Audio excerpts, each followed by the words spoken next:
সবুজ গাছপালা আর ধানের ক্ষেতে ঘেরা এক শান্ত গ্রামের পাশে ছিল একটি বড় সুন্দর পুকুর। ভোরবেলা সূর্যের আলো যখন পানির উপর পড়ত, তখন পুরো পুকুরটা যেন সোনার মতো ঝলমল করে উঠত। এই পুকুরেই বাস করত এক স্নেহময়ী মা হাঁস এবং তার ৬টি ছোট্ট হাঁসের ছানা। ছানাগুলো ছিল ভীষণ চঞ্চল। কেউ পানিতে ডুব দিয়ে ছোট মাছ ধরার চেষ্টা করত, কেউ আবার শাপলার পাতার উপর লাফিয়ে খেলত। তবে তাদের মধ্যে সবচেয়ে ছোট ছানাটির নাম ছিল পুচকে। সে ছিল সবচেয়ে দুষ্টু আর সবচেয়ে কৌতূহলী। নতুন কিছু দেখলেই সে সবার কথা ভুলে ছুটে যেত। প্রতিদিন সকালে মা হাঁস ছানাদের নিয়ে পুকুরে নামত, সাঁতার শেখাত, খাবার খুঁজে বের করতে শেখাত, আর সবচেয়ে গুরুত্বপূর্ণ একটি কথাই বারবার মনে করিয়ে দিত, শোনো, কখনো একা কোথাও যাবে না, সবাই একসঙ্গে থাকবে। জঙ্গলের দিকে তো একেবারেই না, ওখানে এক ধূর্ত চোর শিয়াল থাকে। ছানারা একসঙ্গে মাথা নেড়ে বলতো, আমরা তোমার কথা শুনবো মা। কিন্তু পুচকে মনে মনে ভাবত, শিয়ালটা আসলে কেমন, সবাই এত ভয় পায় কেন। এদিকে পুকুরের পাশের ঘন জঙ্গলের গভীরে থাকত সেই কুখ্যাত চোর শিয়াল।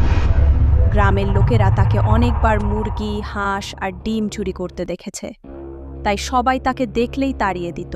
কয়েকদিন ধরে শেয়ালের ভাগ্য একেবারেই ভালো যাচ্ছিল না।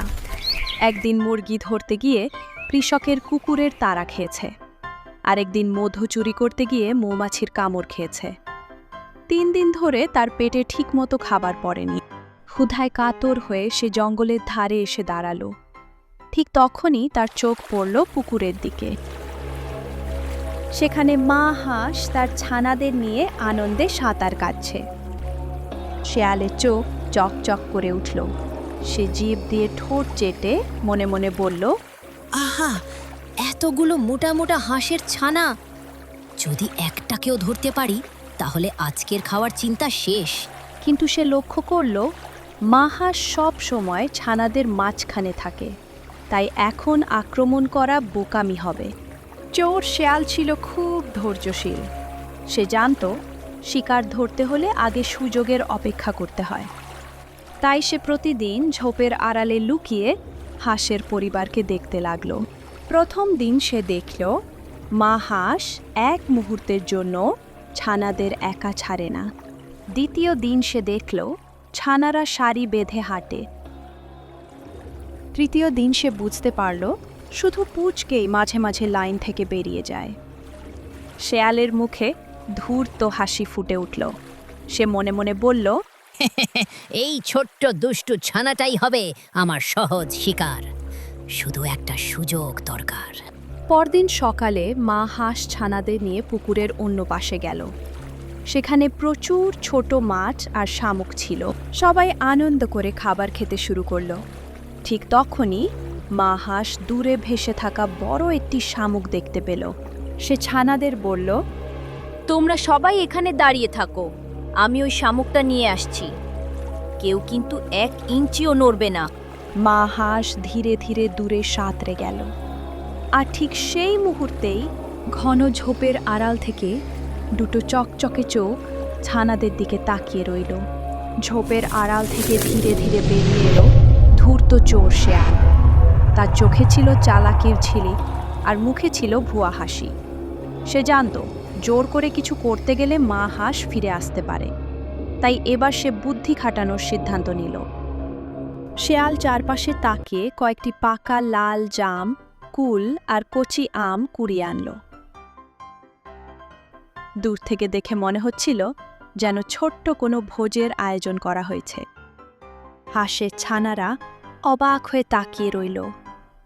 শেয়াল মিষ্টি গলায় বলল, আরে ছোট্ট বন্ধুরা, ভয় পেও না, আমি তোমাদের কোনো ক্ষতি করতে আসিনি। জঙ্গলে আজ অনেক সুস্বাদু ফল পেয়েছি, ভাবলাম তোমাদের সঙ্গে ভাগ করে খাই। না, আমরা অপরিচিত কারো কাছ থেকে কিছু নেব না। আমি অপরিচিত নই, তোমাদের তো আমি প্রতিদিন দেখি। তোমরা কত সুন্দর সাঁতার কাটো, তোমাদের দেখে আমার খুব ভালো লাগে।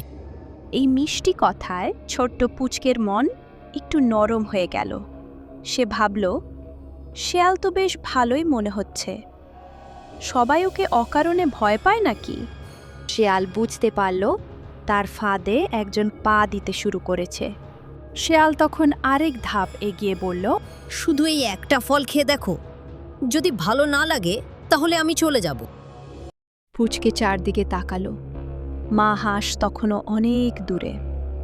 ভাই বোনেরা তাকে বারবার থামতে বলছে, কিন্তু লোভ আর কৌতূহল তার মাথা ঘুরিয়ে দিল। সে ধীরে ধীরে শেয়ালের দিকে এগোতে শুরু করলো।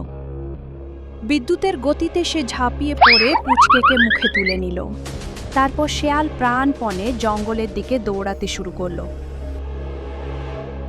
পুকুরের ধারে বাকি 5টি ছানা একসঙ্গে চিৎকার করে উঠল।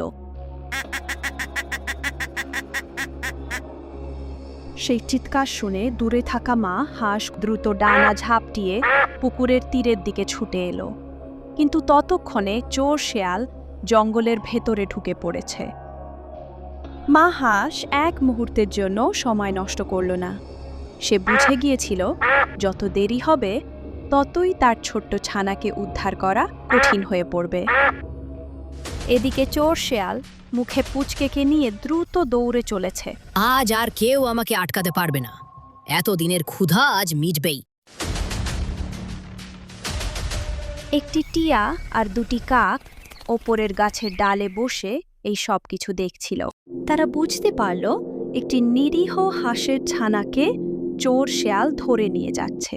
কাকটি সঙ্গে সঙ্গে আকাশে উড়ে গিয়ে গ্রামের দিকে জোরে জোরে ডাকতে শুরু করল।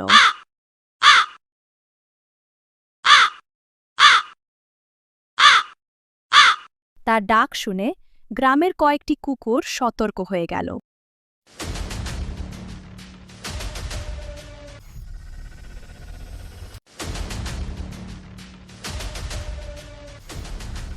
এদিকে মা হাঁসও হাল ছাড়েনি। সে জঙ্গলের উপর দিয়ে উড়ে উড়ে শেয়ালের পায়ের দাগ খুঁজতে লাগল। অন্যদিকে শেয়াল একটি পুরনো গুহার সামনে এসে থামল। সে চারদিকে তাকিয়ে নিশ্চিত হল আপাতত কেউ তাকে অনুসরণ করছে না। ঠিক তখনই সে পুচকেকে মাটিতে নামিয়ে একটু বিশ্রাম নিতে লাগল।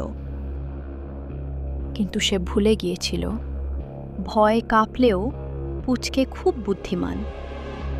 মাটিতে নামার সঙ্গে সঙ্গেই পুচকে ধীরে ধীরে পিছিয়ে একটি বড় ঝোপের আড়ালে লুকিয়ে পড়ল। শেয়াল যখন আবার তাকে ধরতে এগিয়ে গেল তখন হঠাৎ উপরে বসে থাকা কাকটি তার মাথায় ঠোকর মারল। তারপর টিয়া পাখি এসে ডানা দিয়ে শেয়ালের চোখের সামনে উড়তে লাগল। পাখিগুলোর আক্রমণে শেয়াল দিশেহারা হয়ে গেল। ঠিক সেই সময় দূর থেকে শোনা গেল কুকুরের জোরে জোরে ঘেউ ঘেউ।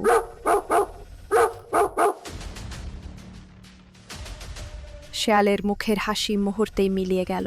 সে বুঝতে পারল কেউ তাকে অনুসরণ করছে। ভয়ে সে আবার পুচকেকে ধরতে গেল।